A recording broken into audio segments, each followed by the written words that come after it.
প্রিয় ভাইয়েরা, আমি বলেছিলাম যে একদল খেয়ে গিয়েছে আর একদল খাওয়ার জন্য রেডি হয়ে আছে।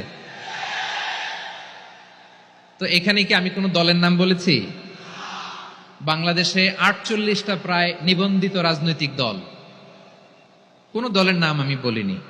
কথাটাকে আমি জেনারেল রেখেছি।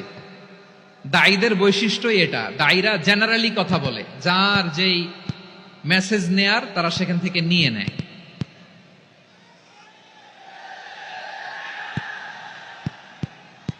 তো কোন দল এটা নিয়ে কোনো কথা বলল না। আপনারা এটাকে নিজের গায়ে যে মাখালেন, এটা ঠিক হয়নি। আমি বলবো যে এটা খুবই অনভিপ্রেত হয়েছে। কোন দলকে টার্গেট করে বা কোন দলের পক্ষে আমরা কখনো কথা বলি না। আমরা কোরআনের পক্ষে কথা বলি, ইসলামের পক্ষে কথা বলি, ঠিক কিনা বলেন?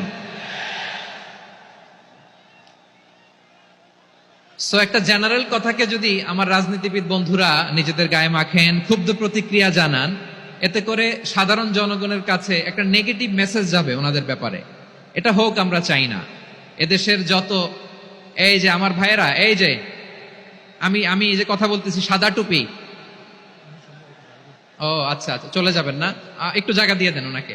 হয় কি, লক্ষ লক্ষ মানুষের ভিড়ে আপনি যদি উঠতে চান খুব কঠিন হয়ে যায়। যদি পারেন একটু বসেন, আর না পারলে ভাইকে একটু জায়গা দিয়ে দেন। আমার দিকে তাকান, এই সিলেট, এদিকে তাকাও, এদিকে এদিকে, ফাইন। তো আমার প্রিয় রাজনীতিবিদ বন্ধুদের আমি বলবো, কথাটা ছিল ভেরি জেনারেল, এটা নিজেদের গায়ে মাখানোর কোনো দরকার নাই। আমরা এই যে এক্সিস্টিং যে রাজনৈতিক চর্চা, এটা থেকে আমরা বেরিয়ে আসতে চাই। আমরা চাই না এদেশে চাঁদাবাজি, দখলবাজি থাক, ঠিক কিনা বলেন?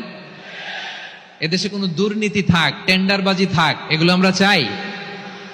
আই হেট পলিটিক্স একটা জেনারেশন আছে, এই বেশিরভাগ জেনজি অফ সিলেট, এরা আই হেট পলিটিক্স জেনারেশন। এরা পলিটিক্সকে পছন্দ করে না। তো কেন করে না, এর দায়ভার আমাদের আছে না নাই? আছে।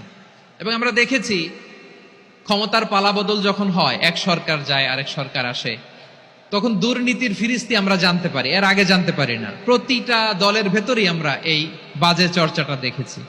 সো এখন আমাদেরকে শুধরে নেয়ার সময় এসেছে। এটা এই সুন্দর সময়, নতুন প্রভাতের বাংলাদেশ, নতুন ভোরের বাংলাদেশ, এই সময় আমরা কাদা ছোড়াছুড়ি যেন না করি।